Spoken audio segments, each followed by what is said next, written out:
Tin bottle, water bottle ಇವೆಲ್ಲ ಕುಡಿದ್ಬಿಟ್ಟು ಹಂಗೆ ಎಸ್ಬಿಡ್ತೀರಲ್ವಾ, ಅದೇನು ಮಾಡುತ್ತೆ ಅಂದರೆ ಅದೇ ಆಹಾರ ಅಂತ ತಗೊಳುತ್ತೆ.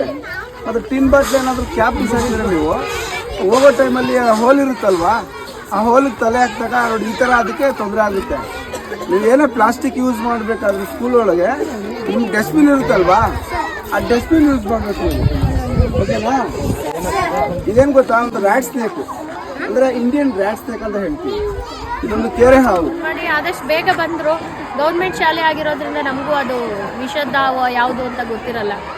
ನಮಗೆ ಹರೀಶ್ ಸರ್ ಯಾವಾಗ ಕಾಲ್ ಮಾಡಿದ್ರು ಕೂಡ ಸರಿಯಾದ ಸಮಯಕ್ಕೆ ಬಂದು ನಮಗೆ ಸಹಾಯ ಮಾಡ್ತಾರೆ. ನಮಗೆ ಅವರಿದ್ದಾರೆ ಅನ್ನೋದು ರಾಮನಗರದಲ್ಲಿ ಹತ್ತಿರದಲ್ಲಿ ಅವ್ರು ಸಿಗ್ತಾರೆ ಅನ್ನೋದ್ರಿಂದ ನಮಗೇನು ಭಯ ಇಲ್ಲ. ಮೊದಲೆಲ್ಲ ತುಂಬ ದೂರ ನಿಂತ್ಕೊಂಡು ನೋಡ್ತಾ ಇದ್ವಿ. ಈಗ ಅವರ ಹಾವುಗಳ ಬಗ್ಗೆ ಸ್ವಲ್ಪ ಪರಿಚಯ ಮಾಡಿರೋದ್ರಿಂದ ನಾವು ಹತ್ತಿರ ಹೋಗ್ತಾ ಇದ್ವಿ. ಮಕ್ಕಳನ್ನು ಒಂದು ಡಿಸ್ಟೆನ್ಸಲ್ಲಿ ನಿಲ್ಲಿಸ್ಬಿಟ್ಟು ಅದ್ರ ಬಗ್ಗೆ ಹಾವು ಬಗ್ಗೆ ಎಲ್ಲನೂ ಕೂಡ ಅವ್ರೇನು ಹೇಳೋದಕ್ಕೆ ಅದಕ್ಕೆಲ್ಲನೂ ಕೂಡ ಅವ್ರ ಮಕ್ಕಳಿಗೆ ಚೆನ್ನಾಗಿ ತಿಳಿಸ್ಕೊಟ್ಟಿದ್ದಾರೆ. ಅದರಿಂದ ನಮಗೂ ಅನುಕೂಲ ಆಗ್ತಾ ಇದೆ. ಯಾಕೆ ಅಂದರೆ ಪದೇ ಪದೇ ಹಾವುಗಳು ಕಾಣಿಸ್ತಾ ಇರ್ತವೆ.